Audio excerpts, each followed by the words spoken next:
नमस्कार। myself Sunil Kumar Mishra, assistant professor in history, Government College Manikpur, district Chitrakoot. आज की हमारी इस वीडियो की जो कड़ी का आयाम है वह है डलहौजी की व्यक्तिगत नीति। डलहौजी की व्यक्तिगत नीति, policy of doctrine of labs.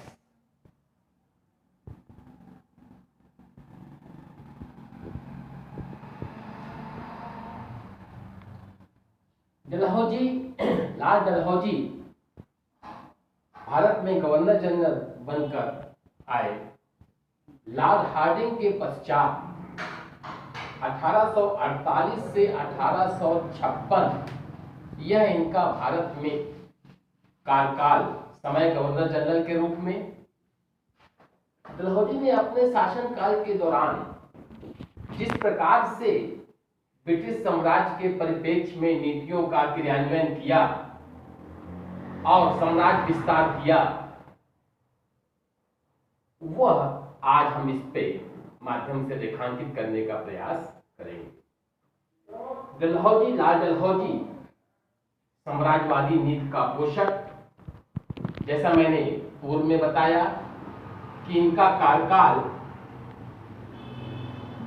1848 से 1856।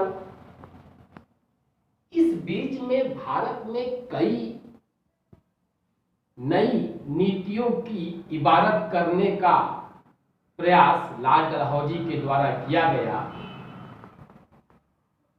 उस आयाम में महत्वपूर्ण कारण जो थे वह था, क्योंकि कार्यकाल 1848 से 1856, इसी व्यवस्था के बीच में, इसी समयावधि के बीच में वो डिस्पैच आ रहा है 1854 का, जो कि लॉर्ड डलहौजी के शासनकाल में भी आया। क्या था 1854 का वो डिस्पैच? यह 100 अनुच्छेदों वाला प्रस्ताव था, जिसमें शिक्षा के उद्देश्य, प्रस्ताव व इसके नीतियों पर विचार करने का एक प्रस्ताव था। इसी उस डिस्पैच को भारतीय शिक्षा का मैग्ना कार्टा भी कहा जाता है।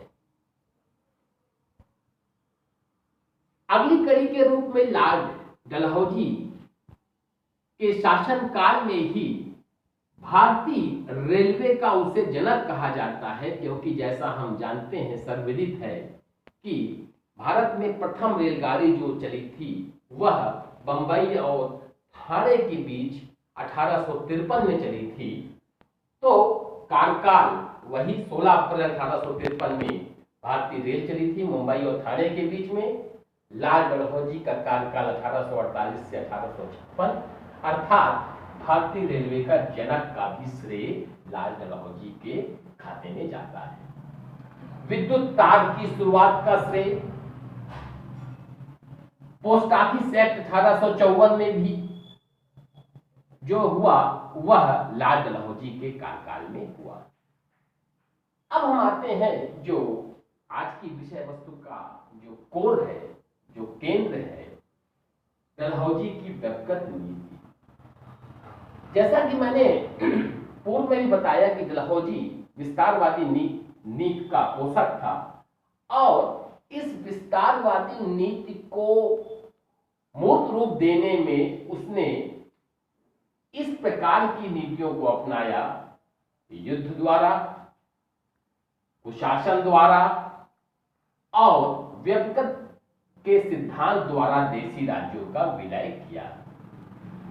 युद्ध द्वारा, पंजाब को युद्ध के द्वारा विजय करके उसने साम्राज्यवादी विस्तार की नीति को अपनाया।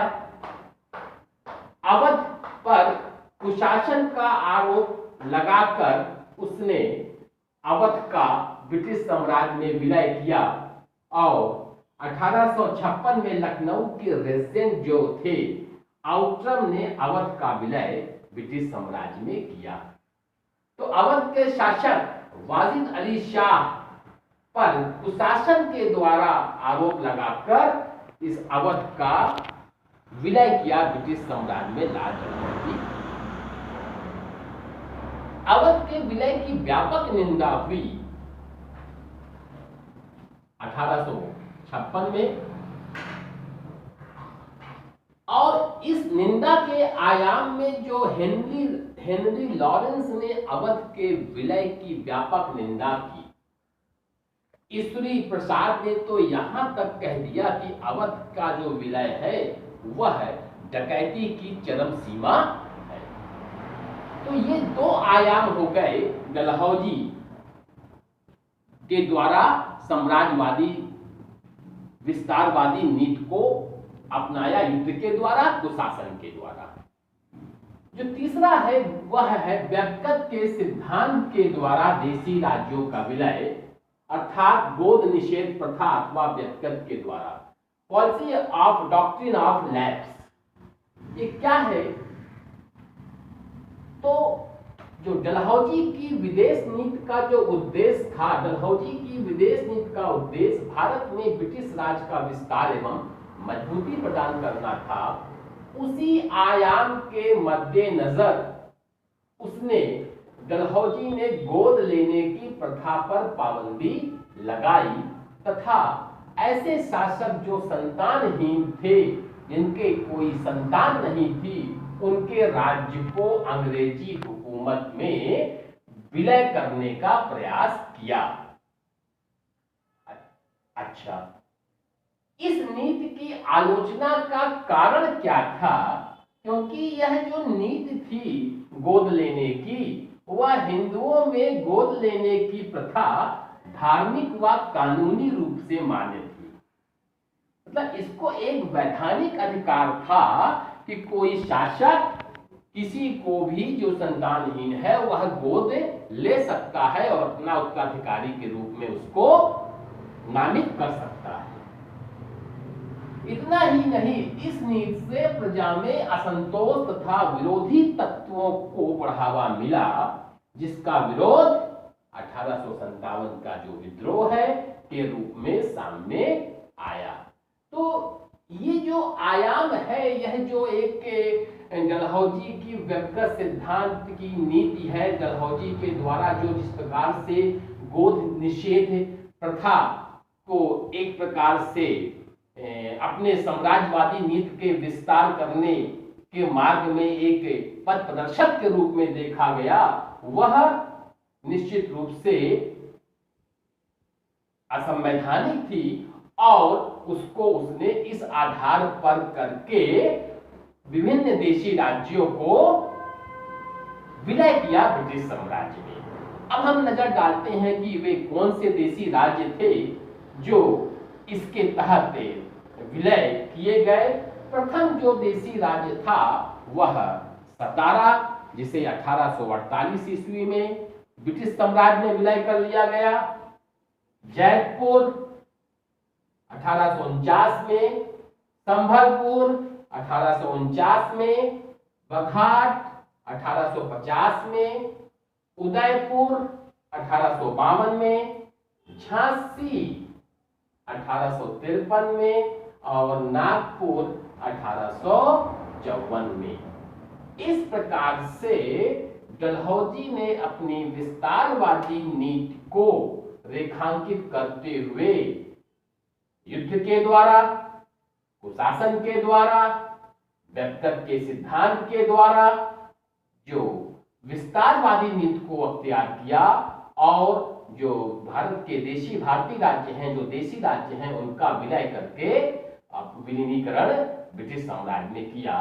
तो ये मुख्य आयाम थे डलहौजी की व्यक्तिगत नीति के, जिसे हम policy of doctrine of lapse लिखते हैं। Thank you so very much.